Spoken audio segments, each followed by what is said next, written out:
아들 하나 믿고 평생 모은 3억 전부를 줬습니다. 그런데요, 사업 성공한 그 아들은 저를 요양원에 보내버렸습니다. 그렇게 10년이 흘렀죠. 세상은 참 묘합니다. 요양원에 있던 노인이 어느 날 20억 자산가가 되어버렸거든요. 안녕하세요. 오늘도 지혜의 다리를 찾아와 주신 여러분께 정말 감사합니다. 사연 시작하기 전에 구독과 좋아요를 부탁드립니다.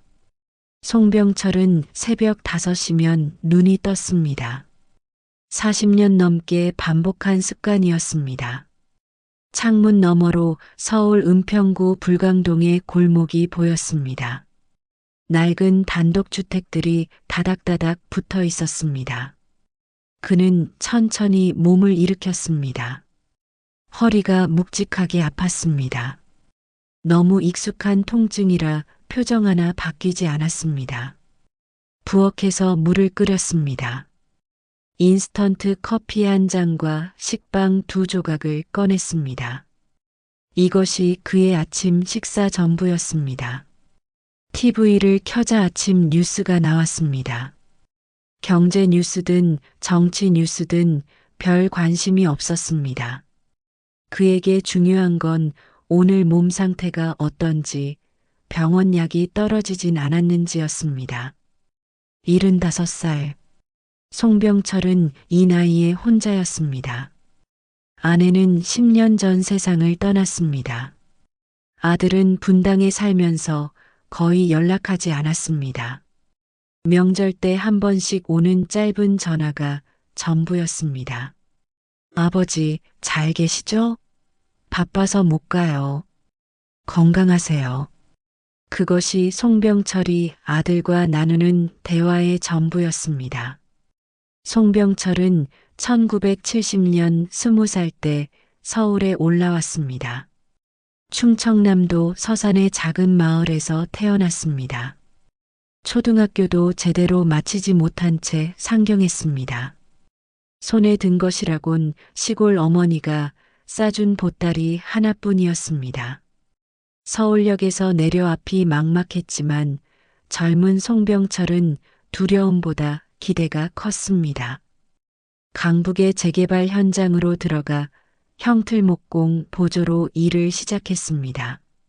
처음엔 단순히 자재를 나르는 일이었습니다. 유로폼 한 장이 20kg이 넘었습니다. 하루에 수백 번을 날라야 했습니다. 손가락이 퉁퉁 부었고 어깨는 쑤셨습니다. 하지만 송병철은 불평하지 않았고 일당을 받으면 그것만으로 행복했습니다. 5년이 지나자 송병철은 형틀목수가 됐습니다. 도면을 보고 거푸집을 짜는 기술을 익혔습니다. 콘크리트를 부을 틀을 만드는 일이었습니다. 수직과 수평을 정확히 맞춰야 했습니다. 조금만 틀어지면 건물 전체가 기울었습니다. 송병철은 특히 꼼꼼하게 일하다 보니 반장이 그를 칭찬했습니다. 송목수, 자네 손은 정말 믿을만해. 그 한마디가 좋았습니다. 인정받는다는 느낌이 좋았습니다. 1978년 송병철은 30살이 되어 결혼했습니다. 고향에서 소개받은 여자였습니다. 아내도 서산 출신이었고 소박하고 성실했습니다. 둘은 은평구 불광동에 작은 단독주택을 얻었습니다. 월세 15만 원짜리 방 한 칸이었지만 둘에겐 충분했습니다. 이듬해 아들 민준이가 태어났습니다. 작고 빨간 아기를 안았을 때 눈물이 났습니다. 이 아이만큼은 나처럼 살게 하지 말아야지. 송병철은 그날 다짐했습니다. 그때부터 송병철의 삶은 더 바빠졌습니다. 아침에 현장에 나가 저녁 늦게 돌아왔습니다. 주말에도 일했습니다. 밥 세끼보다 아들 학비가 먼저였으며 아내도 시장에서 채소 장사를 하며 부부는 악착같이 돈을 모았습니다. 민준이는 똑똑했습니다. 성적이 좋았습니다. 중학생이 된 민준이가 말했습니다. 아버지, 저 서울대 갈 거예요. 송병철은 가슴이 벅찼습니다. 그는 더 열심히 일했습니다. 1985년 어느 날 아내가 작은 땅 문서를 가져왔습니다. 여보, 이거 봐요. 종로구 낙원동에 땅이 나왔대요. 15평밖에 안 되지만 언젠가 쓸모 있을 것 같아서요. 송병철은 고개를 갸우뚱했습니다. 그런 자투리 땅이 무슨 소용이야? 혹시 모르잖아요. 이름만 당신 걸로 해둬요. 아내의 고집에 송병철은 80만 원을 냈습니다. 2달치 월급이었습니다. 아깝긴 했지만 아내 말을 거스를 수 없었습니다. 땅 문서는 서랍 깊숙이 들어갔습니다. 송병철은 그 땅을 까맣게 잊었습니다. 세월이 흘러 민준이는 정말로 서울대에 합격했습니다. 컴퓨터공학과였습니다. 송병철은 합격증을 보며 울었습니다. 40년 건설 현장 인생이 헛되지 않았다는 생각이 들었습니다. 대학 4년 동안 송병철은 더 악착같이 일했습니다. 허리는 더 아팠고 손가락 마디는 휘었지만 불평하지 않았습니다. 민준이는 졸업 후 대기업에 취직했습니다. 송병철은 안심했습니다. 송병철은 60살이 넘어 건설 현장에서 물러났습니다. 평생 모은 돈은 3억 원 정도였습니다. 많지 않았지만 노후를 보내기엔 충분했습니다. 2010년 아내가 세상을 떠났습니다. 폐암이었습니다. 송병철은 처음으로 혼자가 됐습니다. 아내가 없는 집은 텅 빈 것 같았습니다. 그는 매일 아내 사진 앞에 앉아 말을 걸었습니다. 여보, 오늘도 밥 먹었소? 3년이 흘렀습니다. 2013년 겨울, 민준이가 오랜만에 찾아왔습니다. 아들은 정장을 입고 있었습니다. 표정이 심각했습니다. 아버지, 말씀드릴 게 있어요. 송병철은 차를 내왔습니다. 민준이는 사업계획서를 펼쳤습니다. 저 회사 그만두고 IT 스타트업 하려고요. 초기 자금만 있으면 투자 받을 수 있어요. 송병철은 불안했습니다. 안정적인 대기업을 왜 그만두는지 이해할 수 없었습니다. 하지만 아들의 눈빛은 확고했습니다. 아버지, 이번에 사업만 잘 되면 우리 가족 진짜 편하게 살 수 있어요. 3억만 빌려주세요. 나중에 꼭 갚을게요. 송병철은 말없이 통장을 확인했습니다. 2억 9,800만 원. 평생 모은 돈이었습니다. 노후의 전부였습니다. 하지만 아들의 간절한 눈빛 앞에서 송병철은 무너졌습니다. 빌리는 게 아니라 그냥 줄게. 넌 사업이나 열심히 해. 민준이는 눈물을 흘렸습니다. 아버지, 정말 감사합니다. 꼭 성공해서 아버지 편하게 모실게요. 송병철은 아들의 어깨를 토닥였습니다. 그래, 내가 잘 되는 게 아버지 소원이다. 은행에서 나오며 송병철은 가슴 한쪽이 텅 빈 느낌을 받았습니다. 괜찮을 거야. 아들이 잘 되면 그게 내 성공이지. 그는 스스로를 위로했습니다. 집으로 돌아와 아내의 유품 상자를 열었습니다. 낡은 땅 문서가 나왔습니다. 종로구 낙원동 15평. 아내가 남긴 마지막 유산이었습니다. 송병철은 땅 문서를 쓰다듬었습니다. 여보, 이 땅이라도 있으니 괜찮겠지? 그는 그렇게 중얼거렸습니다. 하지만 그때는 몰랐습니다. 이 땅이 훗날 자신의 운명을 완전히 바꿔놓을 줄은, 그리고 그 변화가 복수가 아닌 해방의 시작이 될 줄은. 2년이 흘렀습니다. 송병철은 아들에게 전화를 걸었습니다. 3번의 신호음 후 끊겼습니다. 다시 걸었습니다. 또 끊겼습니다. 문자를 보냈습니다. 민준아, 아버지다. 전화 좀 받아라. 답장은 없었습니다. 일주일이 지나도 연락이 없었습니다. 송병철은 불안했습니다. 무슨 일이 생긴 건가? 그는 민준이 회사에 전화를 걸었습니다. 젊은 여직원이 받았습니다. 네, 테크비전입니다. 저기, 송민준 대표 좀 바꿔주시겠습니까? 지금 회의 중이신데요. 누구시죠? 아버지입니다. 잠시 침묵이 흘렀습니다. 아, 네. 전달해 드릴게요. 전화가 끊겼습니다. 민준이는 다시 걸어오지 않았습니다. 송병철은 핸드폰을 내려다봤습니다. 화면엔 아무것도 뜨지 않았습니다. 그는 한숨을 쉬었습니다. 한 달이 더 지났습니다. 송병철은 뉴스에서 민준이를 봤습니다. IT 스타트업 성공 사례로 소개됐습니다.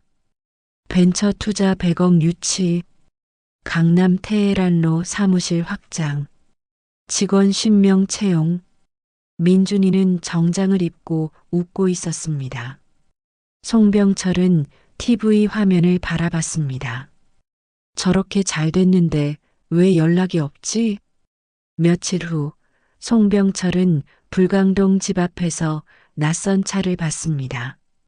검은색 수입차였습니다. 차에서 며느리가 내렸습니다. 혼자였습니다. 송병철은 반가웠습니다. 수진아. 어떻게 왔어? 민준이는? 며느리는 가방을 가다듬으며 말했습니다. 아버님, 안녕하세요. 민준이는 회사 일로 바빠서 못 왔어요. 그래, 들어와. 차라도 한잔하자. 거실에 앉았습니다. 송병철은 보리차를 따랐습니다. 며느리는 차를 한 모금 마셨습니다. 표정이 불편해 보였습니다. 송병철은 물었습니다.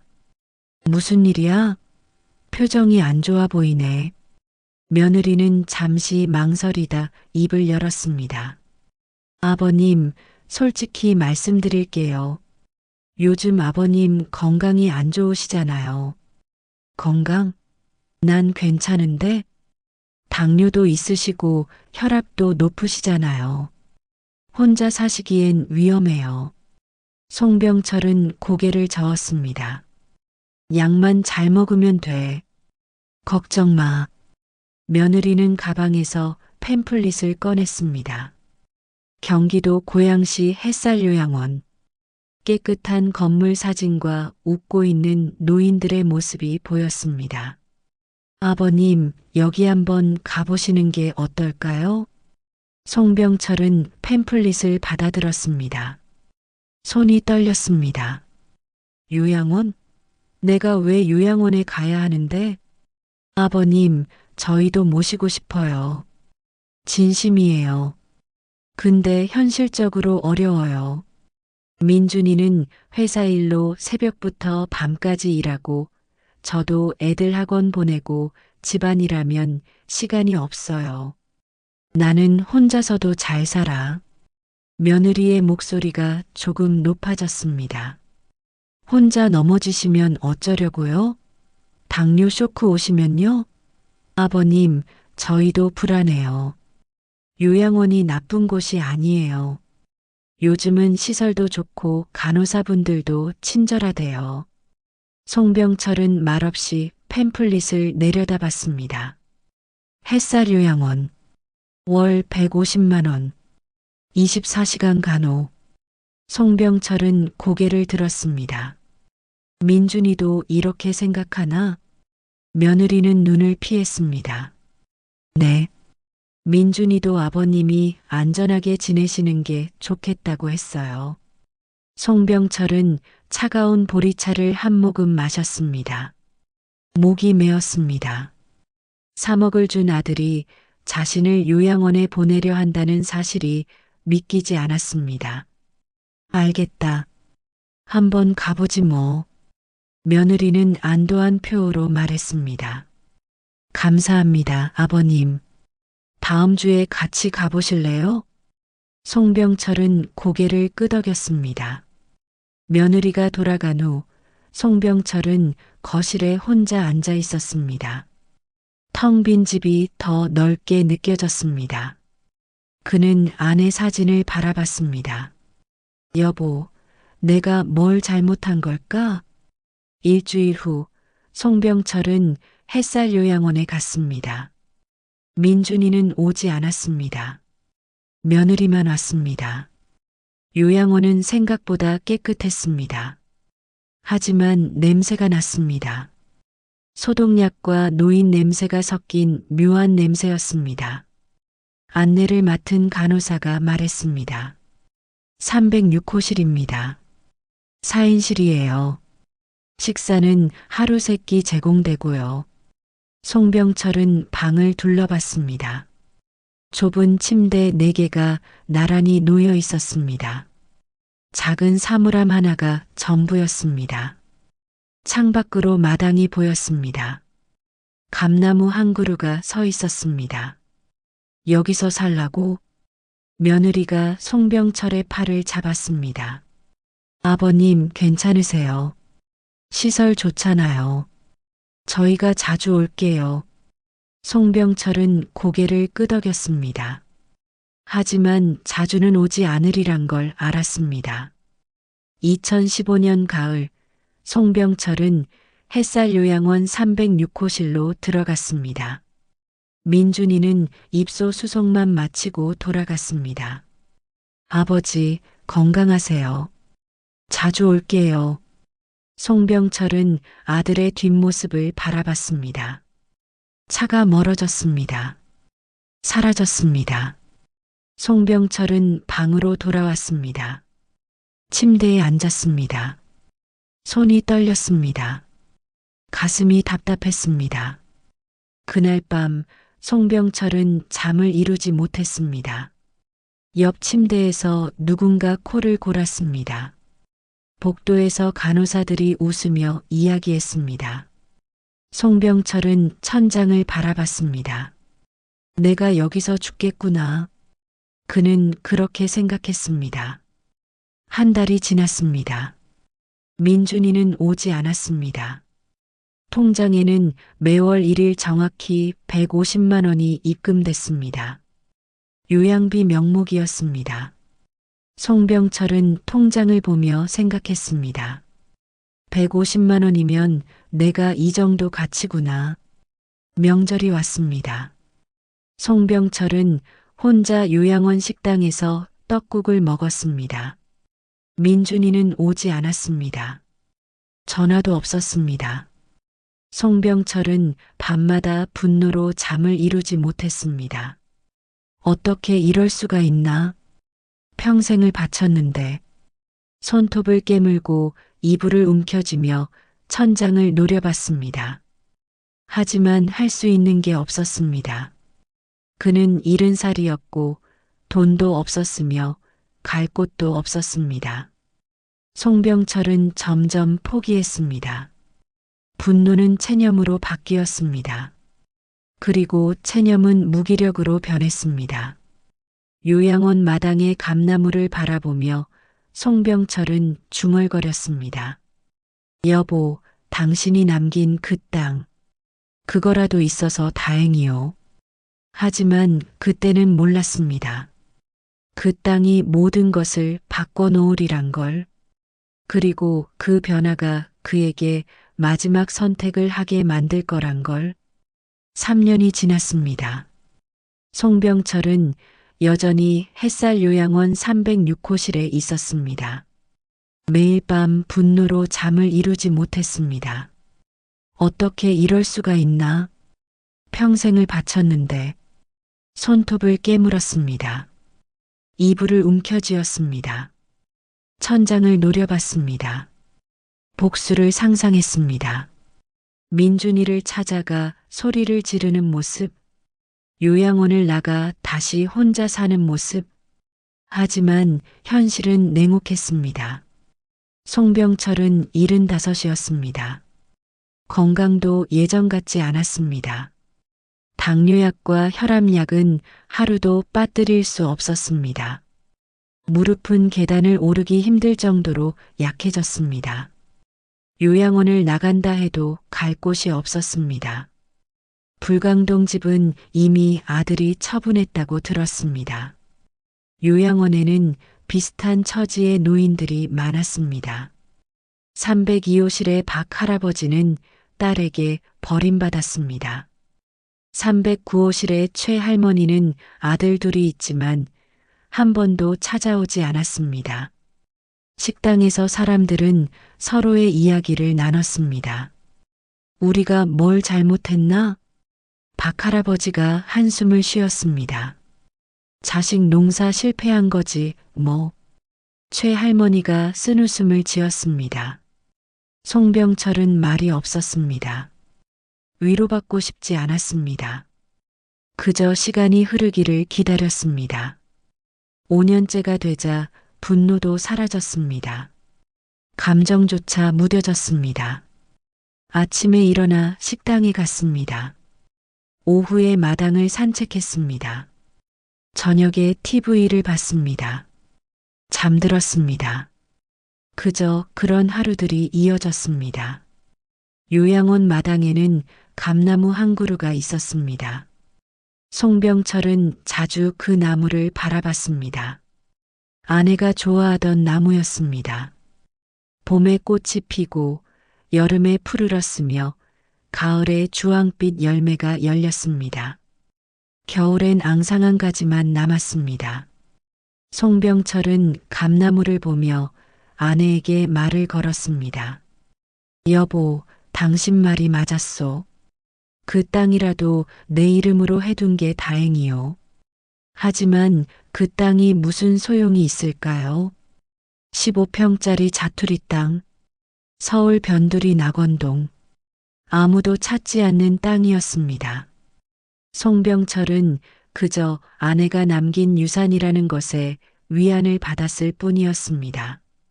10년째 가을이 왔습니다. 송병철은 여전히 요양원에 있었습니다. 민준이는 여전히 오지 않았습니다. 150만 원은 여전히 입금됐습니다. 모든 것이 정지된 것 같았습니다. 송병철은 더 이상 기대하지 않았습니다. 이렇게 살다가 죽겠구나. 그는 그렇게 생각했습니다. 어느 날 오후 요양원 사무실에서 송병철을 찾았습니다. 송병철 어르신, 전화 왔어요. 송병철은 고개를 갸우뚱했습니다. 누가 전화를 하지? 민준이는 10년간 전화한 적이 없었습니다. 송병철은 전화기를 받았습니다. 여보세요? 송병철 어르신 맞으시죠? 낯선 남자의 목소리였습니다. 네, 그런데 누구시죠? 저는 서울 종로구 부동산 중개사무소에서 일하는 김철수라고 합니다. 어르신, 종로구 낙원동에 땅 소유하고 계시죠? 송병철은 기억을 더듬었습니다. 아내가 남긴 그 땅, 까맣게 잊고 있었습니다. 아, 그 땅 맞습니다만. 남자는 흥분한 목소리로 말했습니다. 어르신, 그 땅이 재개발 구역에 포함됐습니다. 송병철은 전화기를 떨어뜨릴 뻔했습니다. 뭐라고요?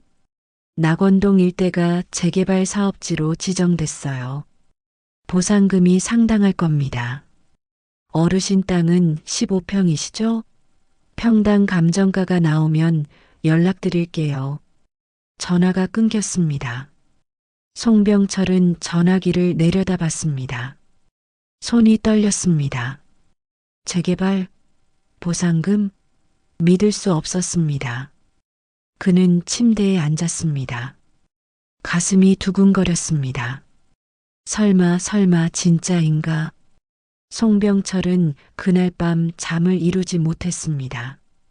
10년 만에 처음으로 희망이라는 감정을 느꼈습니다. 하지만 동시에 두려웠습니다. 혹시 사기는 아닐까?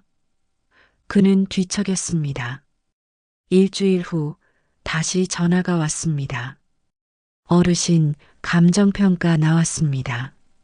평당 1,300만 원입니다. 송병철은 계산기를 꺼냈습니다. 15평 곱하기 1,300만 원. 1억 9,500만 원. 거의 20억이었습니다.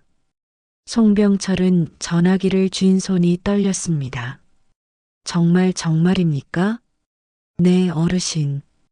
보상금 협의 들어가시면 됩니다. 세금 제하고도 17억은 넘을 겁니다. 전화가 끊어졌습니다. 송병철은 침대에 주저앉았습니다. 17억? 평생 모아도 3억밖에 못 모았던 그가 17억을 갖게 된다니.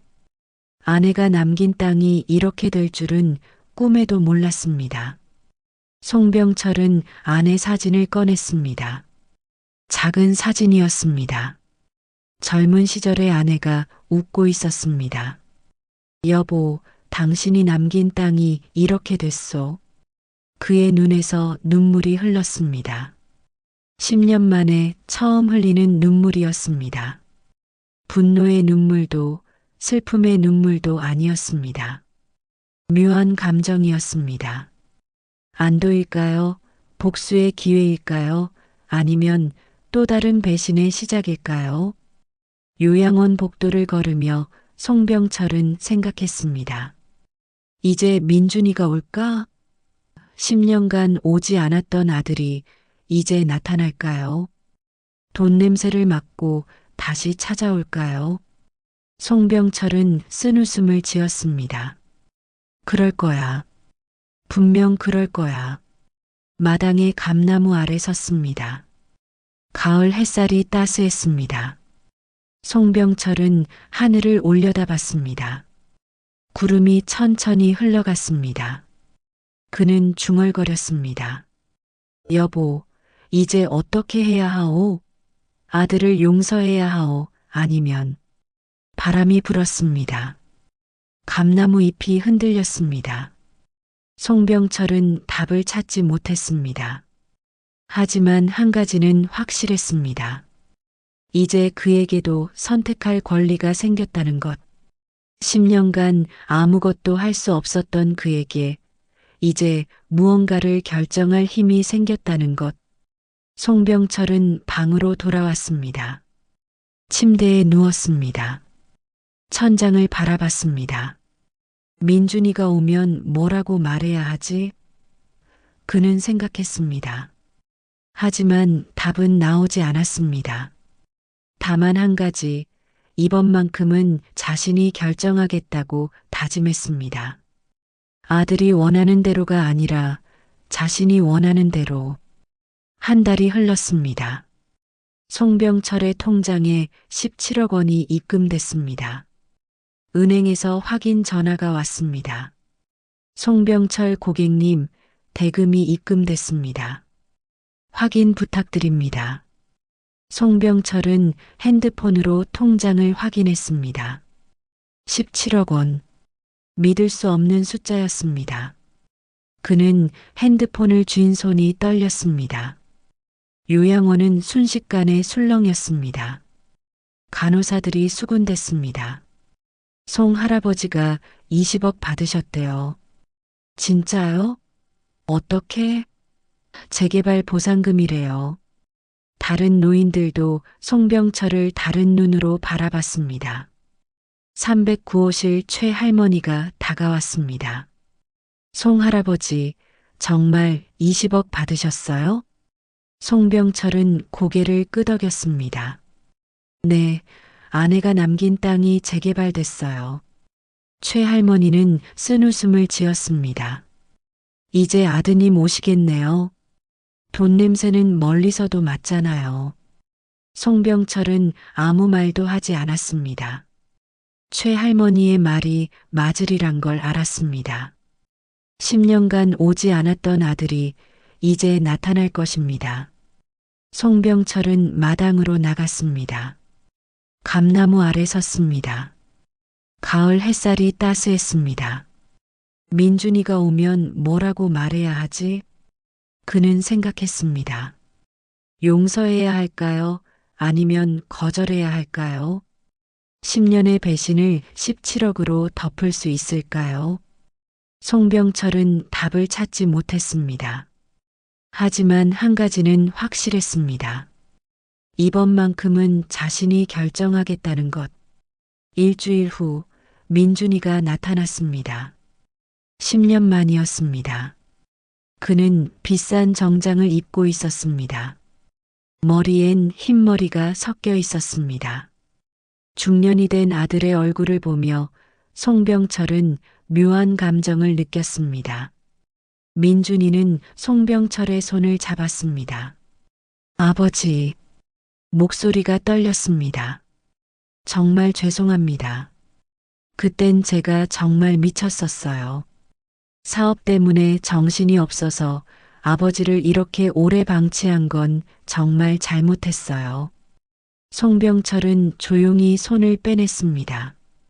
창밖을 바라봤습니다. 마당의 감나무에 가을 햇살이 내리고 있었습니다. 잠시 침묵이 흘렀습니다.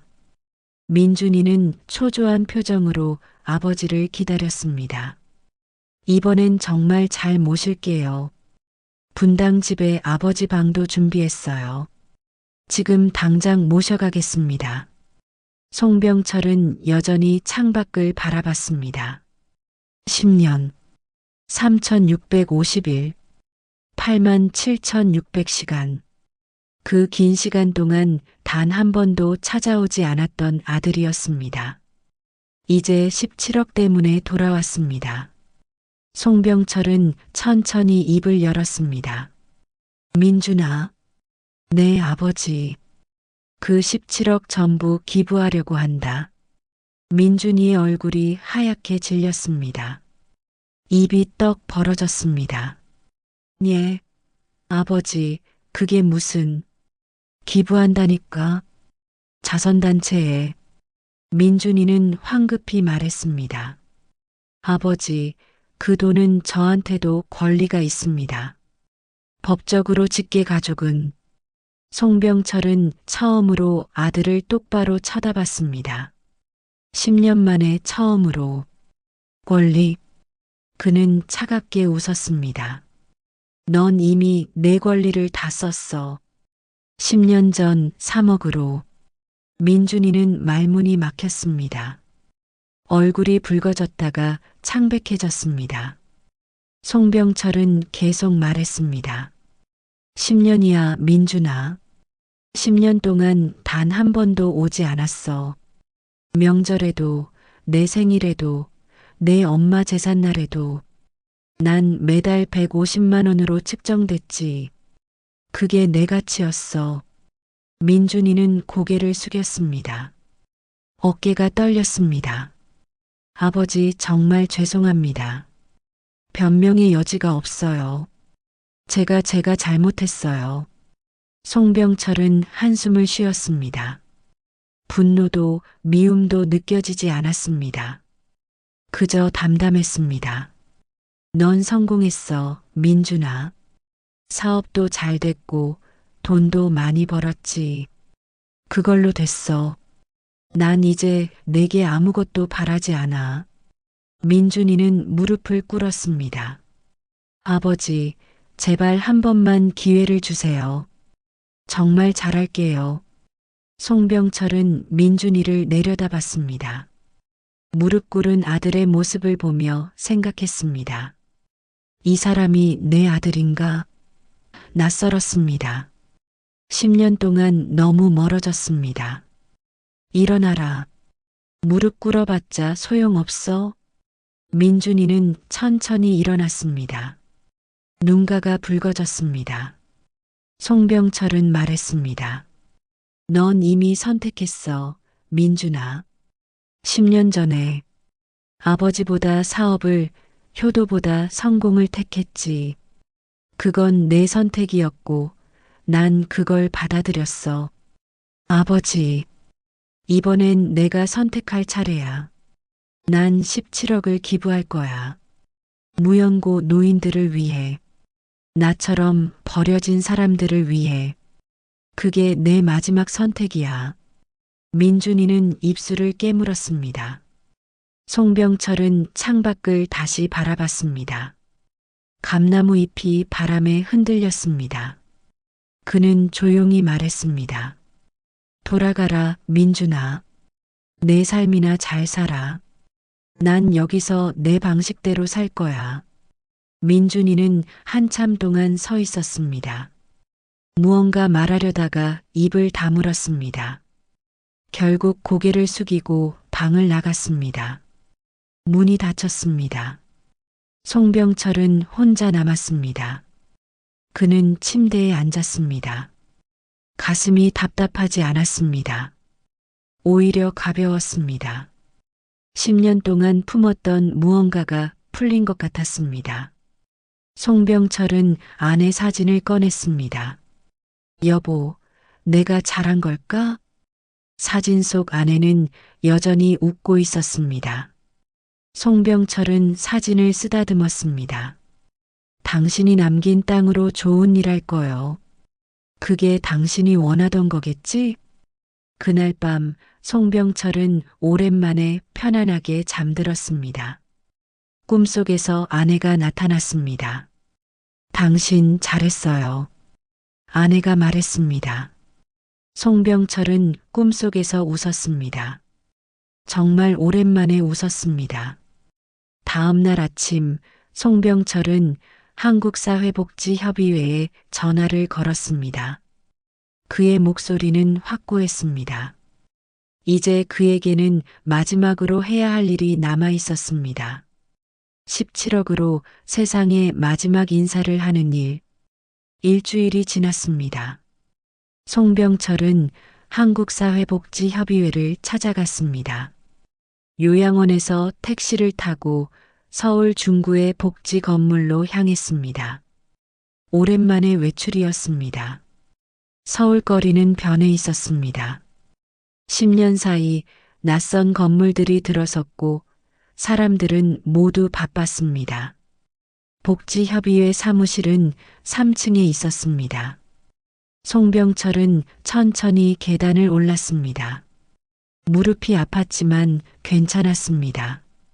문을 열고 들어가자 젊은 직원이 맞아주었습니다. 어서 오세요. 송병철 어르신이시죠? 네, 맞습니다. 이쪽으로 앉으세요. 송병철은 의자에 앉았습니다. 직원은 서류를 펼쳤습니다. 17억 원 전액 기부하신다고 하셨는데 정말 괜찮으신가요? 가족분들은 동의하셨습니까? 송병철은 고개를 끄덕였습니다. 네. 내 돈이니 내 마음대로 쓰는 겁니다. 가족 동의는 필요 없습니다. 직원은 놀란 표정으로 물었습니다. 사용처는 어떻게 하시겠습니까? 송병철은 잠시 생각했습니다. 그리고 또박또박 말했습니다. 무연고 노인 장례 지원, 그리고 저소득층 요양비 보조, 나처럼 버려진 노인들을 위해 써주세요. 직원의 눈이 붉어졌습니다. 어르신 정말 감사합니다. 많은 분들에게 큰 도움이 될 겁니다. 송병철은 담담히 말했습니다. 돈은 다시 벌 수 있지만 사람의 마음은 한 번 잃으면 다시는 못 되찾습니다. 그걸 늦게 깨달았어요. 서류에 서명을 했습니다. 도장을 찍었습니다. 그렇게 17억 원은 송병철의 손을 떠났습니다. 하지만 가슴은 무겁지 않았습니다. 오히려 가벼웠습니다. 40년 건설 현장에서 모은 3억, 아내가 남긴 땅에서 온 17억. 모두 세상으로 돌아갔습니다.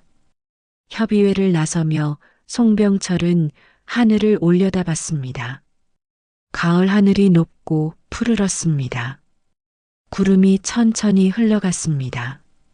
그는 중얼거렸습니다. 여보, 이제 진짜 마음이 편하오. 며칠 후 뉴스에 송병철의 이야기가 나왔습니다. 10년간 요양원에 방치됐던 노인, 17억 전액 기부 천사 등극. 방송국에서 인터뷰 요청이 쏟아졌습니다. 신문사도 찾아왔습니다. 하지만 송병철은 모두 거절했습니다. 그냥 조용히 살고 싶습니다. 요양원으로 돌아온 송병철을 사람들이 다르게 봤습니다. 간호사들은 존중하는 눈빛으로 인사했습니다. 다른 노인들도 감탄했습니다. 302호실 박 할아버지가 말했습니다. 송 할아버지, 정말 대단하십니다. 17억을 다 기부하시다니. 송병철은 고개를 저었습니다. 대단한 게 아닙니다. 그냥 마음의 정리였을 뿐이에요. 309호실 최 할머니가 물었습니다. 아드님은 어떻게 하셨어요? 화내지 않던가요? 송병철은 창밖을 바라봤습니다. 화냈죠. 하지만 상관없어요. 그건 그 사람 몫이니까. 그날 저녁 송병철의 핸드폰이 울렸습니다. 민준이었습니다. 10년 만에 처음으로 아들이 먼저 전화를 걸어왔습니다. 송병철은 잠시 망설이다 전화를 받았습니다. 여보세요. 아버지. 민준이의 목소리가 떨렸습니다. 뉴스 봤어요. 아버지가 17억을 기부하셨다고. 송병철은 아무 말도 하지 않았습니다. 아버지, 제가 정말 잘못했어요. 10년 동안 정말 죄송합니다. 송병철은 한숨을 쉬었습니다. 민준아. 네, 아버지. 넌 내 인생 잘 살아라. 더 이상 나한테 미안해하지 마. 그게 서로에게 좋을 것 같구나. 아버지. 그리고 민준아. 네. 그래도 고맙다. 민준이는 말을 잇지 못했습니다. 내 덕분에 난 세상 욕심을 다 놓을 수 있었으니까. 돈도 자식도 미련도. 이제 남은 건 나 자신뿐이야. 그게 가장 가벼운 거더라. 전화가 끊어졌습니다. 송병철은 핸드폰을 내려놓았습니다. 눈물이 흘렀습니다. 하지만 슬픈 눈물은 아니었습니다. 해방의 눈물이었습니다. 송병철은 마당으로 나갔습니다. 감나무 아래 섰습니다. 가을 바람이 불었습니다. 나뭇잎이 바스락거렸습니다. 그는 하늘을 올려다봤습니다. 별이 많았습니다. 송병철은 아내에게 말을 걸었습니다. 여보, 당신이 남긴 땅 덕분에 제대로 마무리했소. 고마워요. 바람이 대답하듯 불었습니다. 송병철은 웃었습니다. 오랜만에 진심으로 웃었습니다. 그는 천천히 방으로 돌아왔습니다. 침대에 누웠습니다. 천장을 바라봤습니다. 평생 일했던 건설 현장이 떠올랐습니다. 아내와 살았던 불광동 집이 생각났습니다. 어린 민준이가 웃던 모습이 보였습니다. 모든 것이 아련했습니다. 하지만 후회는 없었습니다. 송병철은 자신의 선택이 옳았다고 믿었습니다. 17억으로 복수하지 않은 것, 아들을 용서하지도 미워하지도 않은 것, 그저 놓아준 것, 그것이 진정한 자유였습니다. 송병철은 40년 만에 처음으로 편안하게 잠들었습니다. 꿈속에서 아내가 나타났습니다. 젊은 시절의 모습이었습니다. 당신 잘했어요. 이제 마음 편히 사세요. 송병철은 꿈속에서 아내의 손을 잡았습니다. 여보, 이제야 당신 말을 이해했소. 혹시 모르니 이름만 당신 걸로 해도. 그 말이 결국 나를 자유롭게 했소. 아내가 웃었습니다. 송병철도 웃었습니다. 두 사람은 손을 잡고 어딘가로 걸어갔습니다. 저 멀리 감나무가 보였습니다. 주황빛 열매가 주렁주렁 달려 있었습니다. 다음 날 아침 송병철은 평소처럼 새벽 5시에 일어났습니다. 창밖을 봤습니다. 동이 트고 있었습니다. 그는 세수를 하고 마당으로 나갔습니다. 감나무 아래 섰습니다. 하늘이 점점 밝아졌습니다. 새로운 하루가 시작됐습니다. 송병철에게는 이제 돈도 자식도 미련도 없었습니다.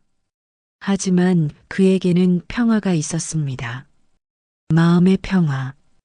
그것으로 충분했습니다. 세상은 그를 기부천사로 불렀지만 송병철에게 그것은 단지 마음의 정리였을 뿐이었습니다. 그는 조용히 미소 지었습니다. 75의 노인은 이제야 진정한 자유를 얻었습니다. 모든 것을 내려놓는 자유. 그리고 그 자유는 그 어떤 돈보다 어떤 사랑보다 값진 것이었습니다.